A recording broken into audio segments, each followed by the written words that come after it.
The most annoying thing PayPal does, a rolling reserve. They can hold up to 20% of your money for 90 days without a warning and without a reason.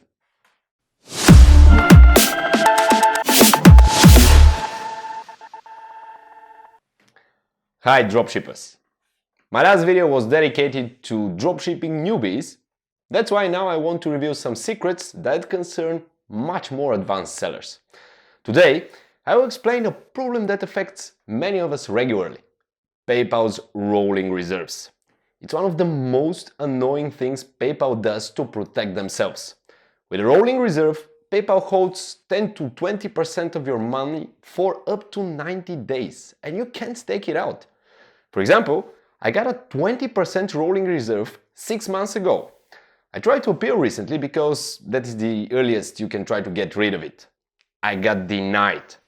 After very long negotiations with PayPal support, they finally spilled the beans and told me a secret. Turns out there are hidden metrics which officially don't exist, but are the main reason you get a rolling reserve.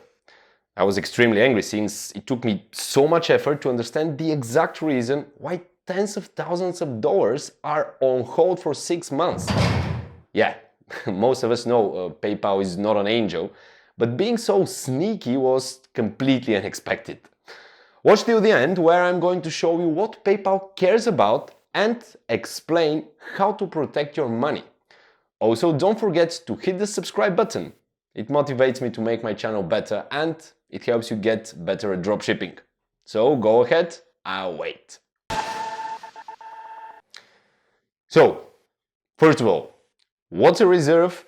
How does it affect you? And what are the different kinds of reserves?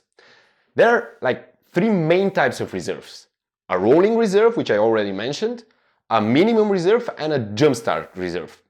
Usually, dropshippers get a rolling one or a rolling and a minimum reserve. And what's the difference? Now, a rolling reserve is a reserve where a percentage of each transaction you receive each day is held and then released later on a scheduled basis. This is the most common type of a reserve. For example, your reserve could be set at 10% and held for a 90-day rolling period, let's say, meaning 10% of your money you receive on day 1 is held and then released on day 91. 10% of the money you receive on day 2 is held until day 92, and etc. One of our accounts has a 15% rolling reserve, which is painful, but not too bad. A minimum reserve, on the other hand, is a specific minimum amount of money that's held in your reserve balance. The minimum reserve is either taken as a percentage of money held until a certain amount has been reached, or a one-time amount. For example, 5% of your daily transaction volume is held until a balance of $5,000 is reached, for example.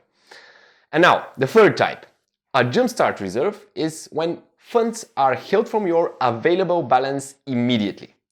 For example, if we make the determination to keep a $10,000 jumpstart reserve and there is $20,000 in the PayPal account balance, $10,000 is moved to reserves straight away.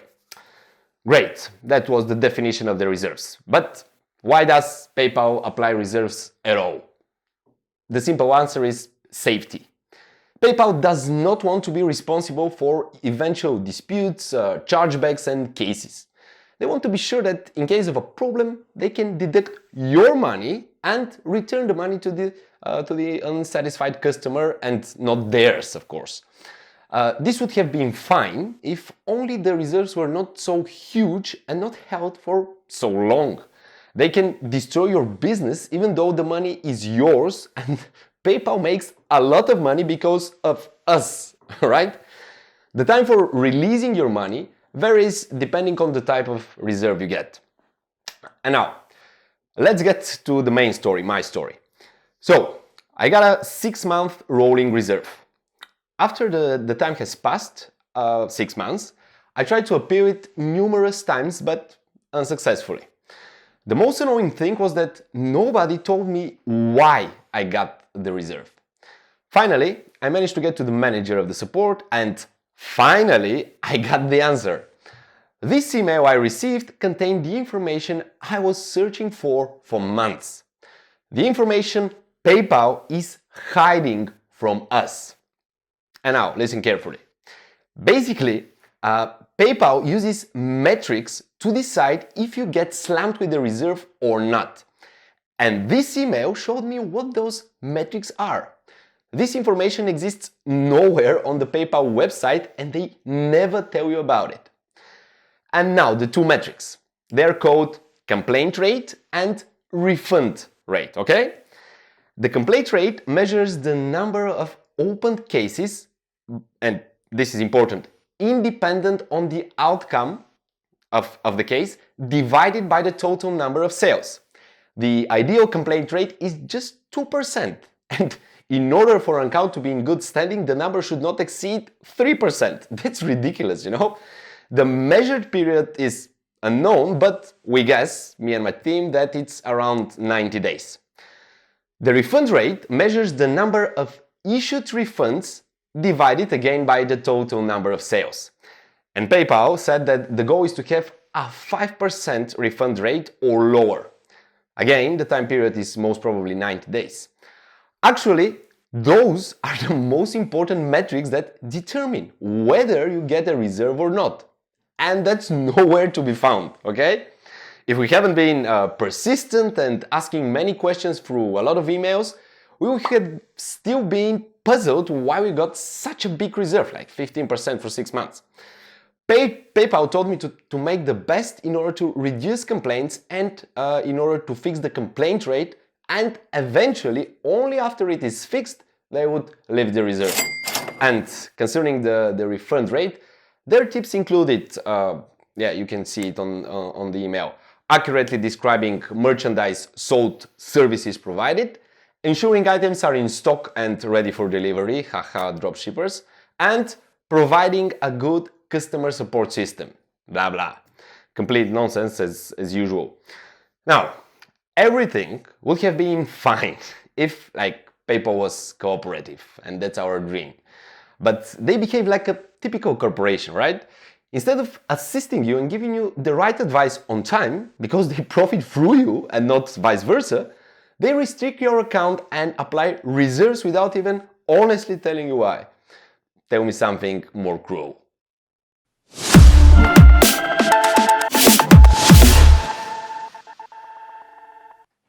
Now, most of us, the experienced dropshippers I mean, have gotten some type of a reserve. And now we finally know how and why those reserves are being applied.